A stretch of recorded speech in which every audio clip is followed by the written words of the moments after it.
Hello and welcome to Daily Dose Radio, a 5-minute-a-day podcast studying the Psalms verse by verse, recorded here in the dining room of the Bible Bistro, located in Sharonville, Ohio. Hey there friends, welcome back to Daily Dose Radio here in the Bible Bistro. Today in the Bible Bistro we're going to look at verses 2 through 5 in Psalm 45. Yesterday we talked about the exploding heart of the psalmist. He's inditing a good matter. It's boiling over. He's so excited. This is not, your academic, dry, stale, matter-of-fact lists and ideas that are, sort of out there, ethereal. No, this is from the heart. He is in love. This is a song of love.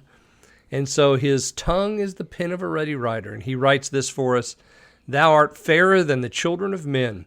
Grace is poured into thy lips, therefore God hath blessed thee forever.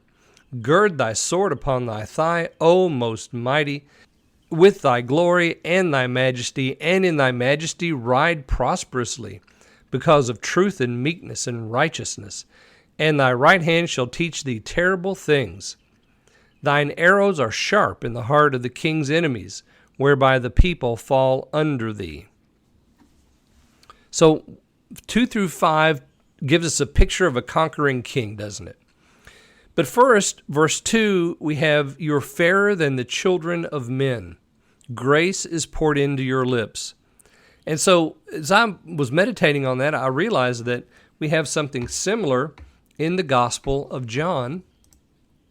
In that very first chapter, John writes, And the Word was made flesh and dwelt among us, and we beheld his glory, the glory as of the only begotten of the Father, full of grace and truth. You see here, David writes, grace is poured into your lips. So Jesus Christ was full of grace and truth. And then John goes on to say in verse 17, For the law was given by Moses, but grace and truth came by Jesus Christ. The fairer than the children of men is in fact what, John says here of Christ, that he is the only begotten of the Father, therefore fairer than the children of men, and he's been given grace and truth. They've been poured into his lips, and so everything that he speaks is grace and truth, and therefore God has blessed him forever. Why? Because this is the Son that the psalmist is speaking about. Fairer than the children of men.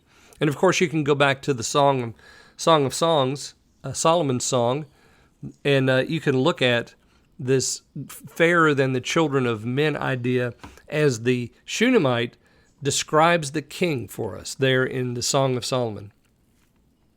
Now here in verse 3, we have this idea of the conquering king as he goes forth. Put on your sword. He says, go out and ride in majesty, glory in majesty, ride in prosperity, because of truth, meekness, and righteousness. So here we have some more descriptors. We have his lips filled with grace and truth, but there's something more. He's riding prosperously because of truth, meekness, and righteousness. And who does that describe more than the Lord Jesus? It has to describe him.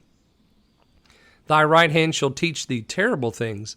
Thine arrows are sharp in the heart of the king's enemies. Go back and look at Psalm 38 and verse 2.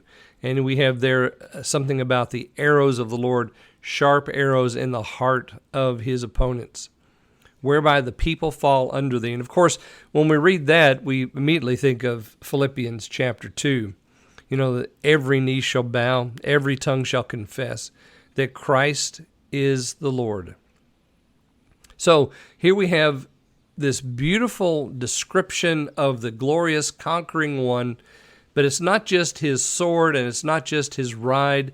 It's not just the pomp in which he presents himself. No, there's more here.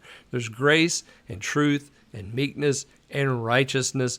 There's justice and judgment because his arrows are sharp in the heart of his enemies.